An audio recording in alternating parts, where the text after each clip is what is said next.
ஆழிமலை கண்ணா ஒன்று நீ கைகரவேல் ஆழியுள் புக்கு முகுந்து கோட்டார் தேரி ஊழி முதல்வனுருவம் போல் மெய்கருத்து பாழியன் தோளுடை பற்பனாபன் கையில் ஆழி போல் மின்னி வலம்புரி போல் நின்றதிருந்து தாழாதே சார்ந்த முதைத்த சரமலை போல் வாழ உலகினில் பெய்திடாய் நாங்களும் மார்கழி நீராட மகிழ்ந்தேலோ எம் பாவாய்.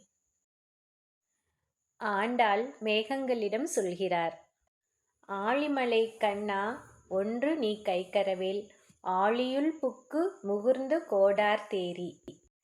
மேகமே, உன்னிடம் ஒரு சொட்டு தண்ணீரை கூட வைத்து கொள்ளாமல் கடல் நீர் முழுவதையும் முகர்ந்து கொண்டு மேலே சென்று ஊழி முதல்வனுருவம் போல் மெய்கருத்து இந்த உலகத்தை ஆளும் கண்ணனின் நிறம் போல் கருத்து பாழியன் தோளுடை பற்பனாபன் கையில் ஆழி போல் மின்னி வலம்புரி போல் நின்றதிருந்து வலிமையான தோள்களுடைய பத்மநாபனின் கையிலுள்ள பிரகாசமான சக்கரத்தைப் போல் மின்னலை வீசி வலம்புரி சங்கு ஒலிப்பது போல் இடி ஒலி எழுப்பி வில்லிலிருந்து புறப்படும் அம்புகளைப் போல் மழையை பொழிந்திடு.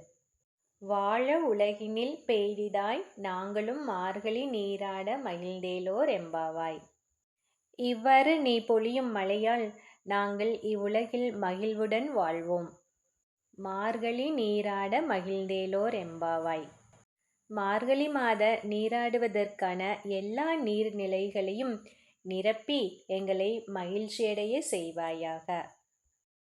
அதாவது, மேகங்களே, கடல் நீர் முழுவதையும் எடுத்துக்கொண்டு கண்ணனின் நிறம் போல கருத்து வலிமை பொருந்திய தோள்களுடைய பத்மநாபனின் கையிலுள்ள பிரகாசமான சக்கரத்தைப் போல் மின்னலை வீசி வலம்புரி சங்கு ஒலிப்பது போல் இடி ஒலி எழுப்பி வெற்றியை மட்டுமே தரும் அவனுடைய வில்லிலிருந்து புறப்படும் அம்புகளைப் போல் மழையை பொழிவீர்களாக.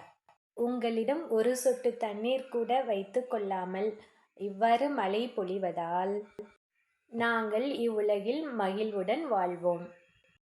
மார்கழி மாதத்து நீராடலுக்காக எல்லா நீர்நிலைகளையும் நிரப்பி எங்களை மகிழ்ச்சியடைய செய்வாயாக என்று ஆண்டாள் மேகங்களிடம் கூறுகிறார்.